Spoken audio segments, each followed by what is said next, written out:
So 70 ఏళ్లలో ఎప్పుడూ చేయనంత అభివృద్ధి చేసాం. అభివృద్ధి సరే సంక్షేమం.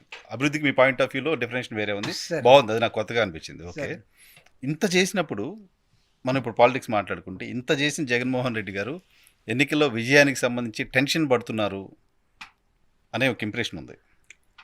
అంటే టెన్షన్ కాదు కానీ um, he's trying to draw a equation. Um, ఒక ఈక్వేషన్ని డ్రా చేయటం కోసం ఉమ్, ఆయన తీవ్రంగానే ఆలోచిస్తున్నాడు. ఉమ్, ఏంటంటే ఉమ్, 2019 ఎన్నికలు అనేది ఆంధ్రప్రదేశ్లో ఉమ్, 14లో డివైడ్ అయినా 14లో నేరోగా ప్రభుత్వాన్ని అధికారాన్ని కోల్పోయినా ఉమ్, 2019 జగన్మోహన్ రెడ్డి గారి గాలి వీస్తున్నటువంటి ఒక సమయం సార్. ఉమ్, ఆ సమయంలో 175 మందిలో 151 మంది ఎమ్మెల్యేలు గెలిచేశారు. ఉమ్, ఈ 4.5 సంవత్సరం వచ్చేసరికి దీనిలో చాలామంది లేకపోతే కొంతమంది ఎమ్మెల్యేల పని విధానం కానీ లేకపోతే సాటిస్ఫాక్టరీ లెవెల్స్ కానీ ఉమ్, లేకపోతే వాళ్ళ బిహేవియర్ అప్రోచ్ కానీ ఉమ్, అంటే నేను ఇవన్నీ ఎందుకు చెప్తున్నానంటే జగన్మోహన్ రెడ్డి గారు ఇవన్నీ మెజర్ చేశాడు. Um, behaviour approach of the leader or MLA um, or MP and వీళ్ళు ఇస్తున్నటువంటి సర్వీస్ టు ది పీపుల్ కాన్స్టిట్యున్సీకి ఉమ్, వీళ్ళు విజిటింగ్ చేస్తున్న నంబర్ ఆఫ్ టైమ్స్ ఇవన్నీ చూసిన తర్వాత వీళ్ళు ఆఫీసర్స్ తోటి ప్రజలతోటి మమేకమయ్యే విధానం ఇవన్నీ చూసిన తర్వాత 1 year బ్యాక్ నుంచి ఈయన వీళ్ళందరినీ కూడా బెత్తం పట్టుకొని కంట్రోల్ చేస్తూ వర్క్షాప్ పెట్టి గడప గడపకే వెళ్ళండి అని చెప్పాడు. ఉమ్, వర్క్షాప్ రూమ్ పెట్టాడు. కొంతమంది వెళ్ళట్లేదు ఉమ్, కాబట్టి వెళ్ళని వాళ్ళకి ఆటోమేటిక్గా టికెట్ రాకపోవచ్చు, ఎందుకంటే ప్రజలతో మీరు అనుసంధానమై కనబడటం లేదు. కొన్నిసార్లు రెండో వర్క్షాప్ మూడో వర్క్షాప్ వచ్చేసరికి నేను 60-70 మందిని మార్చే అవకాశం కూడా ఉంది. ముఖమంటం లేకుండా చెప్తున్నాను, మీరు కష్టపడి పని చేయండి, ఎవడైతే పని చేస్తాడో వాళ్ళ లైన్లో ఉంటాడు. నాకు at the end of the time నాకు ఎలక్షన్స్ ముఖ్యం. కాబట్టి ఈరోజు మీరు అన్నట్టుగా ఆయన ఒక ఎవరైతే పనికొస్తారో ఫ్రేలో ఎవడుంటాడో ఎల్లో ఎవడుంటాడో ఎవడ ఆటకు పనికొస్తాడో వాడిని ఏరి ఎక్కడ పెట్టాలి అనేది చూసుకునే క్రమంలో ఒక ఎక్సర్సైజ్ చేస్తూ ఉన్నాడు. మీరు దాన్ని ఏమన్నారంటే టెన్షన్ అన్నారు, నేనేమన్నానంటే ఒక ఈక్వేషన్ డ్రా చేస్తున్నాడు. కానీ ముఖ్యమంత్రి ఇంత బ్రహ్మాండంగా పనిచేసినప్పుడు ఈ వర్గాలకు న్యాయం జరిగితేనే నాకు ఓటేయండి లేకపోతే లేదు అని ధైర్యంగా చెప్పగలిగినప్పుడు ఎమ్మెల్యే ఎవరైతే ఏంటి సార్? ఇది ఎలా ఉంటుందంటే సార్, ఇది కాంపిటేటివ్ ఎలక్షనీరింగ్ ఎరా సార్. ఇది కాంపిటేటివ్ ఎలక్షనీరింగ్ ఎరా. నేను 2 పదాలు వాడాను, ఇంజనీరింగ్ అన్నాను, ఎలక్షనీరింగ్ అన్నాను, కాంపిటేటివ్ అన్నాను. మేము ఎలక్షనీరింగ్ ఎంత బాగా చేసినా ఏది ఎలక్షన్ మేనేజ్మెంట్ కాంపిటీషన్ మాకుంది. కాంపిటీషన్ ఏంటంటే అవతల వాళ్ళు మా మీద అబండాలు వేసి ప్రజల్ని మోసం చేసి వాళ్ళకి అబద్ధాలు చెప్పి నమ్మించడం కోసం ఏదో ప్రయత్నం చేస్తారు. కాబట్టి మేము చేసింది అలా వదిలేసి ఈసారి ఏమైందంటే నాకు తెలిసి I think in the year 2004 అనుకుంటాను, if I remembered correctly, Nalgonda నుంచి జానారెడ్డి గారు నేను 4 సార్లు గెలిచాను, చాలా డెవలప్ చేశాను నాగార్జున సాగర్ నియోజకవర్గాన్ని.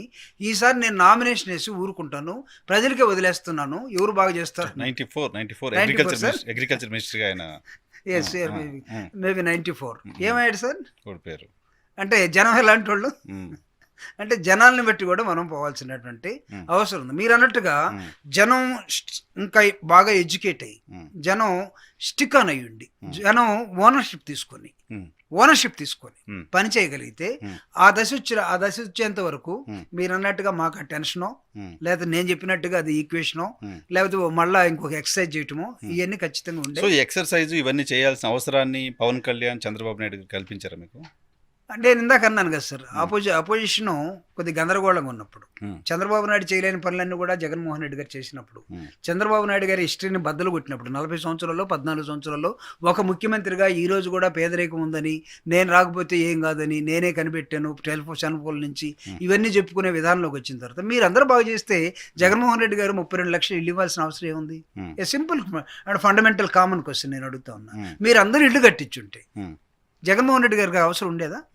మీరందరూ కూడా ఈ రాష్ట్రాన్ని బాగు చేసి ఉంటే ఈరోజు మనం 33,000 ఎకరాలనే ల్యాండ్ తీసుకొని అక్కడ ఏమీ లేకుండా దాన్ని గందరగోళం చేసి దాని మీద బిజినెస్ చేసి రకరకాల బిజినెస్లు, కేబుల్ బిజినెస్ ఒకడు, లేకపోతే ఎర్త్ బిజినెస్ ఒకడు, లేకపోతే రియల్ ఎస్టేట్ బిజినెస్ ఒకడు, లేకపోతే ఇంకొకటి టవర్స్ ఒకడు, రకరకాల బిజినెస్ చేసి ఈ క్రమంలో జగన్మోహన్ రెడ్డి గారికి దాన్ని డిసెక్షన్ చేసుకునే అవసరం ఎందుకు వచ్చింది?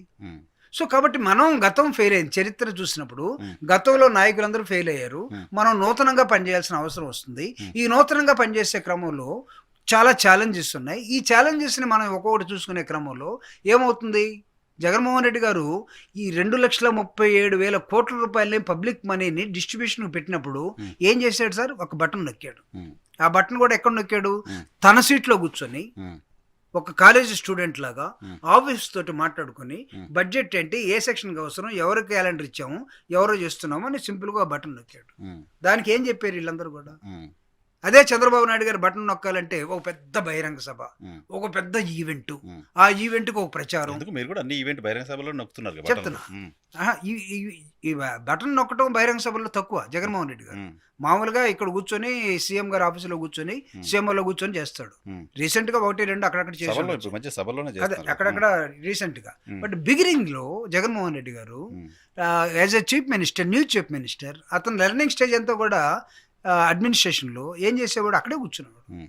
అక్కడే కూర్చుని సో ఈ వేస్టేజ్ అంతా కూడా తగ్గించినట్టే కదా. ఉమ్, అంటే ఆర్భాటాలకు పోకుండా ఉమ్. సామాన్య జనాలకి సో మీరు సక్సెస్ఫుల్ గవర్నమెంట్, గత ప్రభుత్వాలు ఫెయిల్యూర్ గవర్నమెంట్స్. No doubt